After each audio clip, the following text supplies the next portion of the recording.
Hi అండి, ఎలా ఉన్నారు అందరూ? ఈరోజు అరికల కొత్తిమీర రైస్ చేశానండి. తినడానికి చాలా అంటే చాలా టేస్టీగా ఉంది. అప్పుడప్పుడు బోర్ కొట్టకుండా ఇటువంటి వెరైటీస్ చేసుకోవాలి కదండి.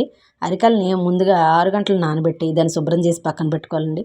తర్వాత నేను చూపించిన విధంగా ఈ దినుసులన్నింటిని కూడా రెడీ చేసుకోవాలండి. పాతకాలం నాటి వాళ్ళు ఈ సిరిధాన్యాలను ఎక్కువగా తినేవారు కాబట్టి వాళ్ళు అంత బలంగా ఆరోగ్యంగా ఉండేవారండి. ఈ అరికల వలన ఫైబర్ ఎక్కువగా ఉంటుందండి. శరీరానికి మంచి బలాన్ని చేకూరుస్తుంది. తర్వాత నేను చూపించిన విధంగా ఈ దినుసులన్నింటినీ కూడా ఇందులో వేసుకోవాలండి. తర్వాత కొత్తిమీర మాత్రం చాలా ఎక్కువగా వేగాలండి.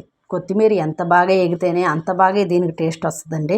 కొత్తిమీర బాగా వేగిన తర్వాత 1కి 3 గ్లాసుల కొలత నీళ్లు పోసుకొని కొంత సాల్ట్ వేసుకొని రుచికి తగిన సాల్ట్ వేసుకొని మనం ముందుగా నానబెట్టి ఉంచుకున్న అరికలను కూడా అందులో వేసుకోవాలండి. వేసుకొని ఎగిరిన తర్వాత మనం సర్వ్ చేసుకోవాలండి. వీడియో నచ్చితే లైక్ చేయండి, షేర్ చేయండి, సబ్స్క్రైబ్ చేయండి. ఈ విధంగా అరికల కొత్తిమీర రైస్ని అప్పుడప్పుడు డైట్లో పెట్టుకోండి. మీ రాజేశ్వరి.